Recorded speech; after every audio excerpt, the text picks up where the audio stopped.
Et bonjour à tous et à toutes, et voire rebonjour.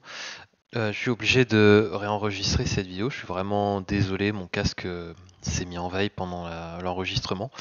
Et comme j'ai testé que les 10 premières minutes, bah, je m'en suis pas rendu compte à la fin, donc ça a dû être très frustrant pour vous de ne pas avoir toute la vidéo. Et on sait que le temps c'est précieux, donc vraiment navré. Normalement, on ne devrait plus avoir de soucis. Donc, bah, c'est pas grave, je vais réenregistrer toute la vidéo depuis le début. Donc, voilà, nouvelle audio totalement inédite. Donc, pour ceux qui nous rejoignent, le but de ce quiz, en fait, c'est de faire quelques révisions avant la reprise de la grande saison des champignons. Et donc, pour ça, les règles du jeu sont très simples. Je vais afficher des images de champignons sur une voire deux diapos.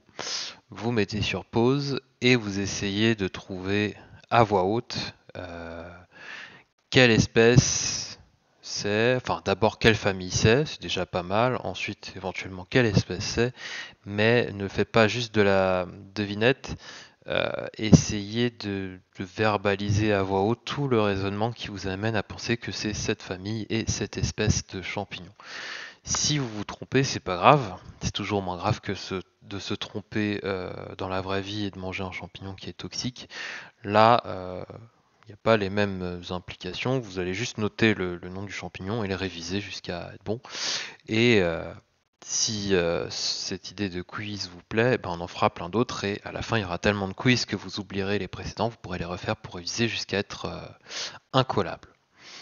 J'en profite d'avoir refait totalement cette vidéo pour vous dire que ça ne remplacera jamais des cours dans la nature et des sorties mycologiques avec de vrais mycologues, de vrais experts.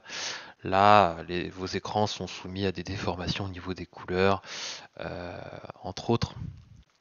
Et donc, vous ne devez pas faire confiance à un inconnu sur Internet pour mettre votre vie entre ses mains. Il faut d'abord maîtriser le sujet dans la vraie vie avec des vraies personnes.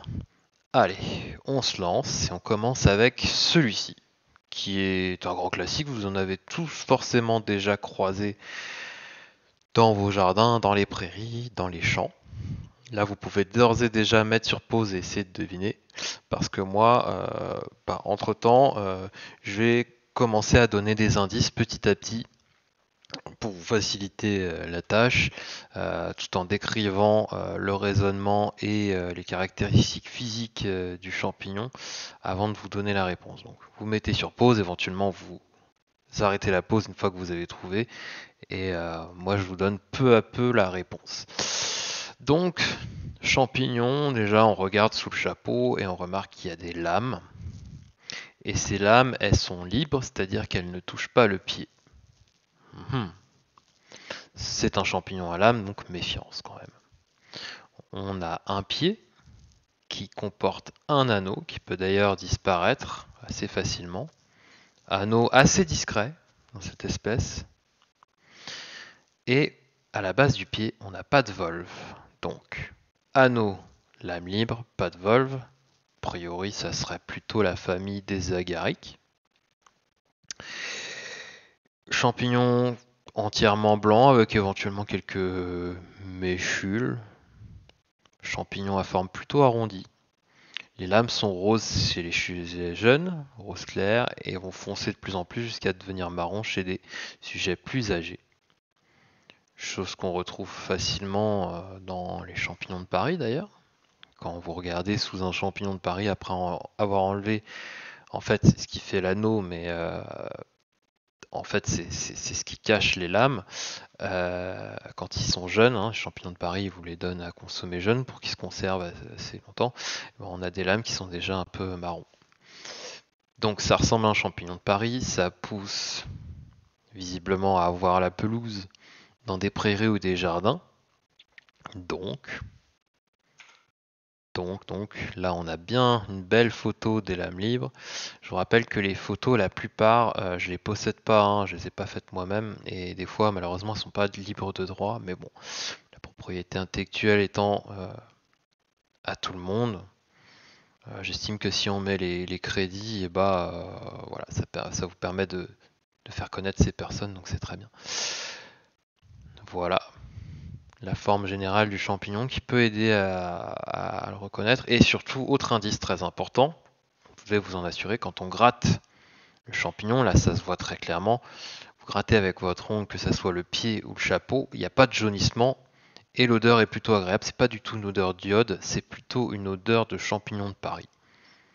Donc c'est l'agaric champêtre, le rosé des prés, Agaricus campestris, pardon, qui est comestible, même si ça n'a pas grand intérêt par rapport à un champignon de Paris que vous pourriez acheter et consommer en toute sécurité. Alors, il existe d'autres agarics qui sont proches de l'agaric champêtre. Il y a l'agaric des jachères, entre autres. Il y a aussi des agarics qui vont pousser dans les forêts, type agaric auguste ou agaric des forêts.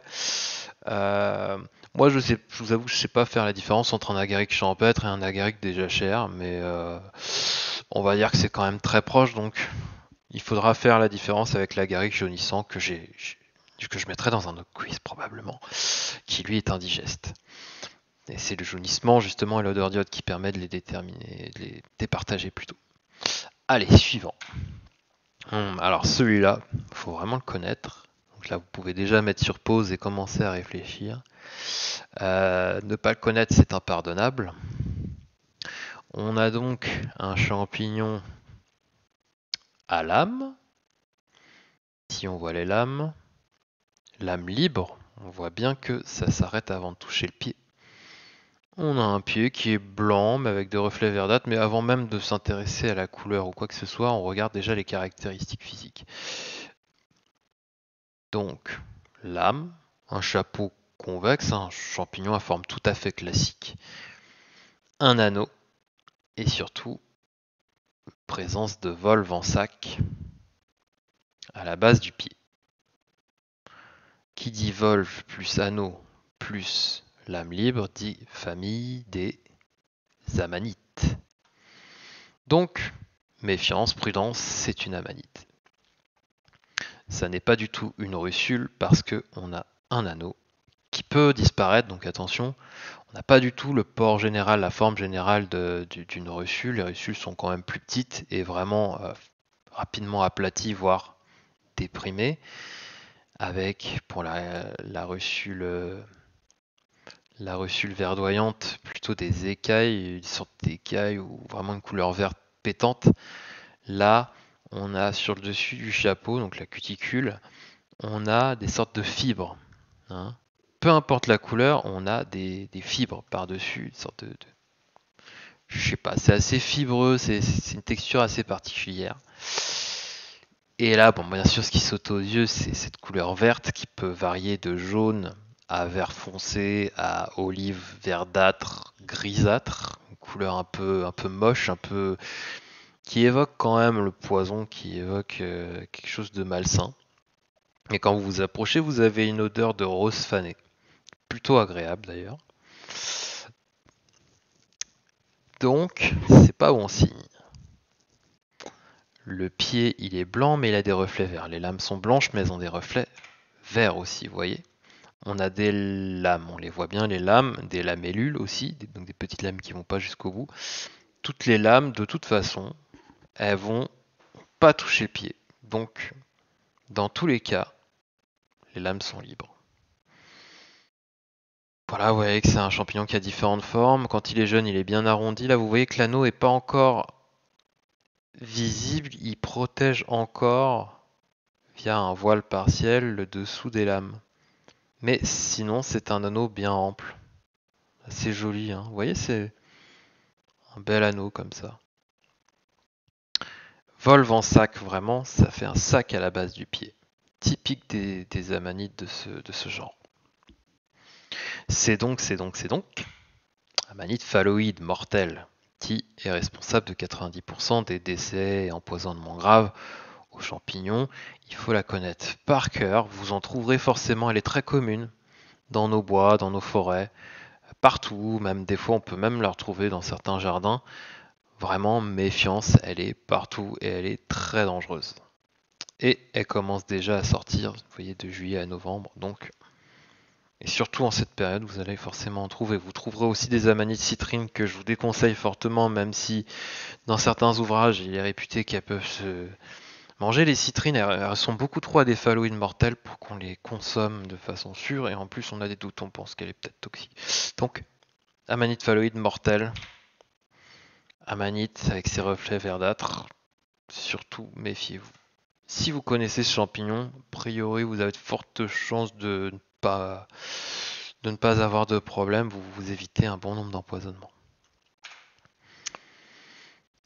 Ah, alors, champignons de petite taille surtout. Petit, moins de 5 cm, ou vraiment max 5 cm, avec des lames blanches, libres encore une fois, un pied blanc. L'anneau est très difficile à voir, mais il existe sur certains spécimens. C'est un petit bourrelet marron, très léger. Petit bourrelet. Les lames, elles sont pas plates, on va dire, elles sont pas lisses, entre guillemets, comme les amanites, mais elles sont plutôt ventrues, hein, plutôt dodues. Le dessus du chapeau, ce qui va nous marquer tout de suite, c'est la présence de ces écailles marron. Voilà. C'est un champignon de petite taille. Alors, ceux qui connaissent les noms latins ont déjà vu ce que c'était, mais c'est la lépiote brune, brun rose, Lépiota bruno incarnata, ou de façon plus générale, sans forcément rentrer dans les détails, les petites lépiotes mortelles de diverses espèces. Le critère, c'est un champignon qui est, bon, une lépiote, mais qui est surtout petite. On ne consomme que les très grandes lépiones qui font bien plus de 15 cm. Là, ici, vous voyez, c'est un champignon assez petit, de 3 à 7 cm max de chez max. Et c'est les petites écailles brunes dessus sur un petit champignon qui vont vous donner, on va dire, l'alerte. Sinon, le reste est blanc. Champignon très toxique, mortel, avec les mêmes toxines que la manite phalloïde. Donc on se méfie, l'odeur est légèrement fruitée, donc vous voyez, l'odeur ne fait pas le moine non plus. Le pied est court, l'anneau est très léger, très fugace, on ne le voit pas forcément, c'est un petit bourrelet rose, marron, voilà. Attention à la lépiote brune. Ah, alors là c'est une toute autre histoire, même si malheureusement il y a eu des confusions malheureuses. Vous observez au loin et vous voyez de grandes formes de champignons élancés qui se voient d'assez loin. Et le dessus du chapeau vous marque ce qu'on dirait un gros cookie.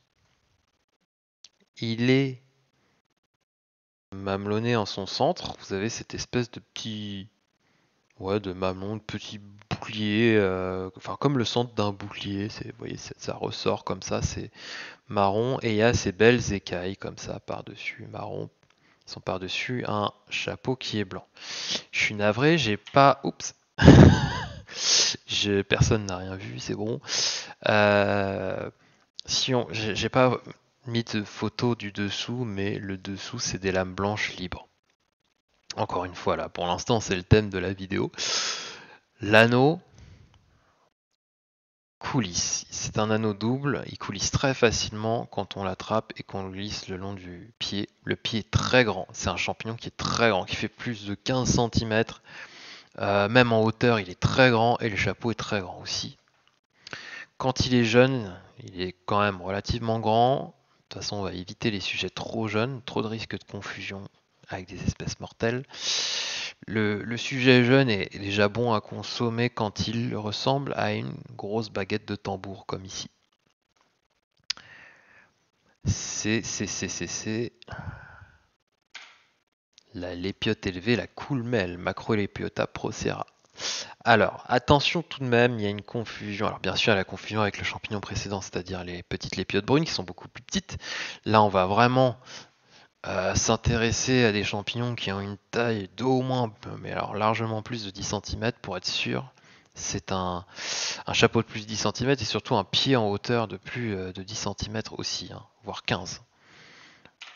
Pour éviter la confusion malheureuse avec les petites lépiotes mortelles.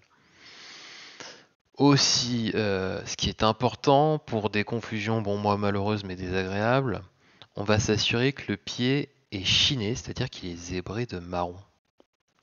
S'il n'est pas zébré de marron, qu'il est juste marron, marron clair, on peut se tromper avec les lépiotes déguenillées ou d'autres formes de lépiotes, dont des lépiotes qui malheureusement sont facilement confondues avec la lépiote élevée, mais qui sont indigestes.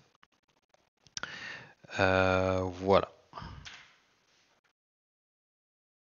C'est pas grave de se tromper avec les lépiotes déguenillées. De mémoire, elle est comestible, hein, la lépiote déguenillée, mais elle est peut-être moins digeste. Je vais regarder, on va tricher un peu. Bon, oui, elle se mange très bien la lépiote déguenillée. J'en ai jamais mangé des lépiotes déguenillées. Je me suis limité aux lépiotes au coolmel, quoi. Mais par contre, ouais, alors sur ce site, elles sont réputées toutes comestibles. Mais la lépiote des jardins, c'est quoi son nom? Ah voilà, Chlorophyllum bruneum. Pas de pied chiné, vous voyez. Mais elle est plutôt indigeste. Donc méfiance. Toutes les grandes lépiotes ne sont pas forcément comestibles. Voilà, c'était la petite mise en garde, on va dire. Ok. Alors, suivant. Champignon assez commun. Ouais, on en trouve facilement dans nos forêts. Champignon qui est de couleur brune, mais qui peut être parfois un peu plus clair. Ce qui marque tout de suite quand on le regarde, et c'est vraiment un critère qui va permettre de le reconnaître, c'est ces espèces de taches vineuses, ces taches de vieux vin, de vieilles vinasses, qui vont être au niveau des petites verrues notamment, qui sont pas du tout parfaitement blanches, mais qui sont un peu grisâtres, voire vineuses. Et à certains endroits du champignon, que ce soit le pied ou le chapeau, on a ces taches de vin. Ça déjà, c'est un critère absolu. Mais avant ça, on va se dire, bon, on va déjà regarder quelle espèce, quelle famille c'est plutôt. Donc c'est simple, on a un anneau, et à la base on a un pied bulbeux avec des espèces de petits machins, de petits, je sais pas comment dire, mais on voit qu'il y a quand même quelque chose, il y a des restes d'un voile par-dessus. Comme si on avait un peu la même chose que ce qui est resté sur le chapeau. Donc en fait, c'est pas tout à fait, on peut pas parler de vol tout à fait, mais il y a quand même un reste de voile général.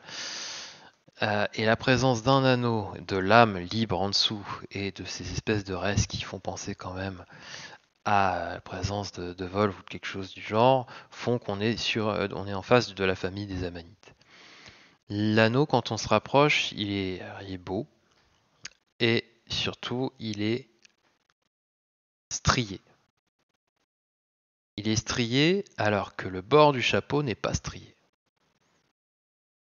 Mhm. On a la présence de verrues ou de sortes de restes de voile au-dessus du chapeau, mais qui peuvent disparaître s'il pleut suffisamment. Donc une amanite avec des taches de vinasse, a priori, c'est.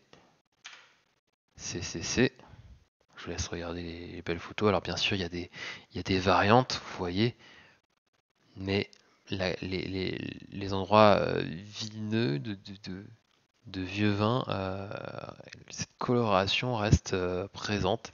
C'est donc l'amanite rougissante, Amanita rubescens. Elle est très toxique si elle est consommée crue. Attention, elle est hémolytique, hein, elle détruit le sang et du coup les reins. Mais si on la cuit bien, elle est comestible et elle est très bonne. J'avais dit dans de précédentes vidéos qu'elle en valait pas le coup. Quelqu'un a démenti en disant non, non, elles sont très bonnes. Bah, j'ai testé et ouais, elles sont assez bonnes. Après, voilà, j'encourage pas à manger des champignons toxiques, mais il faut vraiment bien, bien la cuire et elle devient comestible. Et c'est vrai que ça vaut le coup, mais il faut faire gaffe, il ne faut pas la confondre avec d'autres espèces proches. D'ailleurs,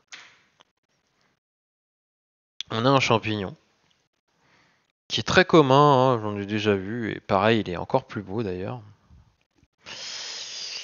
Il a des lames blanches libres, donc il ne touche pas le pied. Il a un anneau qui n'est pas strié cette fois-ci. Ça, c'est un premier critère. Par contre, le bord du chapeau est strié. Ça, on se le garde pour plus tard. Ce qui compte déjà, c'est la famille. Lame blanche qui ne touche pas le pied, donc des lames libres. Pied blanc, présence d'un anneau, et à la base, quand même quelque chose qui ressemble aux volves des amanites, quand même si c'est pas un volve en sac, ça reste une forme de volve, c'est juste que ça fait des sortes de peluches, des sortes de stries étranges.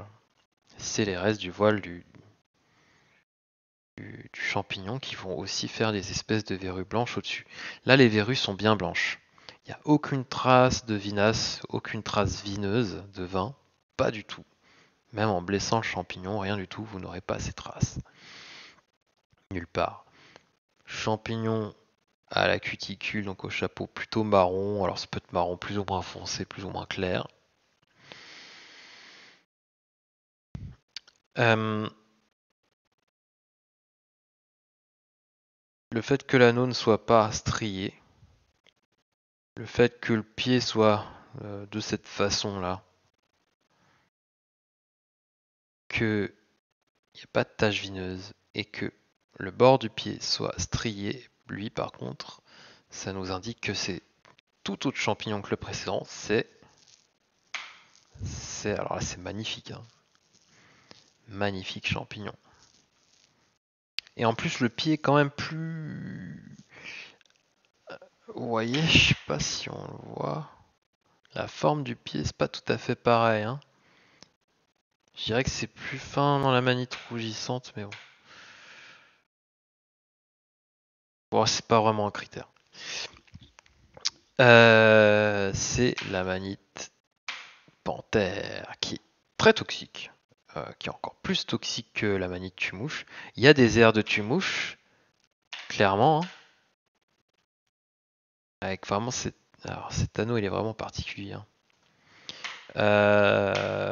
Ça ressemble, mais sauf qu'au lieu d'être rouge, bah, le champignon est marron et contient les mêmes toxines. C'est la manite panthère qui est bien plus toxique. Et on en a déjà fini. Tiens, je me rappelais plus que j'en avais mis si peu. C'est étrange, trop étrange. Oui, j'avais la volonté de faire des vidéos plus courtes, quoi, parce que c'est vrai que c'est pas très marrant de se taper X temps de vidéos, donc tout de même. Voilà, j'espère que ça vous a plu. J'ai fait. J'ai donc refait totalement l'audio. N'hésitez pas à dire dans les commentaires si ça vous a plu, si vous voulez d'autres vidéos du genre, ou au contraire si ça vous gonfle un peu. Mais voilà, en vous souhaitant un bon visionnage et à bientôt.